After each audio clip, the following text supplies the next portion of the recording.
our people are one. And that's one thing about Gullah Geechees. Whether we are under pressure or whether we just sitting with the family underneath the oak tree, we love joy. We love smiling. We love joking. We love music, but not for the sake of just getting up and shaking. There's a message and a meaning in everything we do.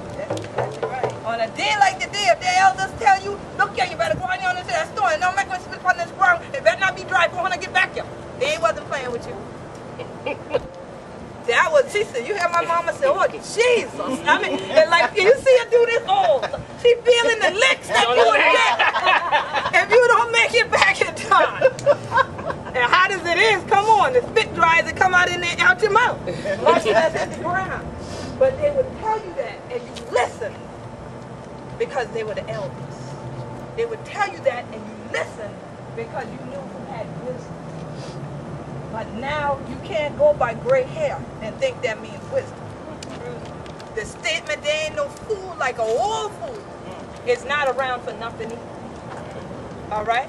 So you have to be mindful. So when you hear us say in the Gullah Geechee Nation, we have a wisdom circle council of elders. We don't have a council of elders. Because you could just say, oh, they're the old people, as we say.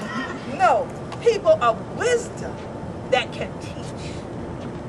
So that the one coming behind them, who I know what to do in the future. Because what the children must know, you must teach them. So you can't sit here, you can do it, but it ain't right, it ain't gonna help us none. If we say, oh, the children is lost and they just ain't doing nothing. But speak for your own child. Because everybody's children are not lost. All right. And if they got lost, what were you doing at the time that you lost? Come on. We never asked that question. My Lord. That's why this festival is always about family. And about me, about we. Yeah. All right. Well, I'm saying from River Street to Oglethorpe Avenue, you are standing on and you are looking at African handiwork.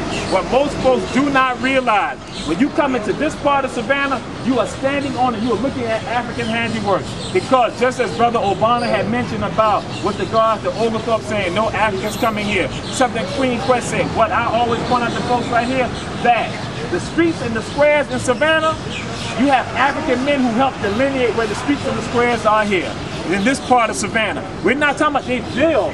They not define and let people know where the streets and the squares shall be in this part of Savannah. So you are standing on African handiwork and you are looking at African handiwork that, again, most people in Savannah who live here all their lives don't know or don't realize. So from River Street to Oglethorpe Avenue, you're standing on African handiwork, which shows you that they had engineering skills and mathematical skills even in captivity. Right. Now, this is City Market. City Market is now, it's a tourist area. It's the second tourist hub in the city. First River Street, City Market, then Broughton Street. But if you came in the 1950s, 1940s, would not have been unusual for you to have seen a calf stick his head out some of the doors here. Would not have been unusual to see biddies right in the, y'all know what biddies are, right? Oh, yeah. Baby chicks, right. Right there. And again, this was an agricultural area where Benny Van Gogh's is, which is now a pizza place. Miss Lucy had her produce business there. Folks coming from Hilton Head who were selling goods and wares, or they were shopping along River Street. They would go, Broughton Street, they would now put their items inside Miss Lucy's produce business. African people had owned some of the businesses here in City Market. A lot of folks don't realize that. Now what we're about to do, we're about to head back to the bus. We're going to continue the journey down to Ralph Mark Gilbert Civil Rights Museum. We're going to be leaving First African now, going over to West Broad Street. What used to be called West Broad Street, now Martin Luther King Boulevard. Down the hill, directly in front of us from Martin Luther King Boulevard, it's one of the oldest black communities, not just in Savannah, Georgia, but the whole state of Georgia, and that is Yamacraw Village. We had several black communities of that type. Yamacraw Village is now a housing project. But at one time it made its way into much of the literature, even during the time of the Harlem Renaissance. Men like James Weldon Johnson talked about Yamacraw Village, talked about Sister Caroline, Death Go Down in Savannah, Georgia, and find Sister Caroline and bring her home to me. We're going down to a sister church of First African Baptist Church, which is First Bryan. You may notice that we're going downhill now. We are also going downhill where a very large rice plantation existed at one time, all the way up, buffering into the very city itself, the Springfield plantation. Right to your right, it is First African Baptist Church. We know the father who laid the foundation to both churches was Andrew Bryan. This is the oldest parcel of land owned continuously by blacks, not just in Georgia, but all of North America. First Bryan Baptist Church. And I know Jamal talked much about First Bryan Baptist Church inside First African as well. But a man, in spite of what he heard during the Great Awakening, in spite of what he heard here on the Savannah River when those Europeans came to proselytize the Africans the right way to receive Christianity. Men by the name of George Whitefield. How many of you heard of George Whitefield?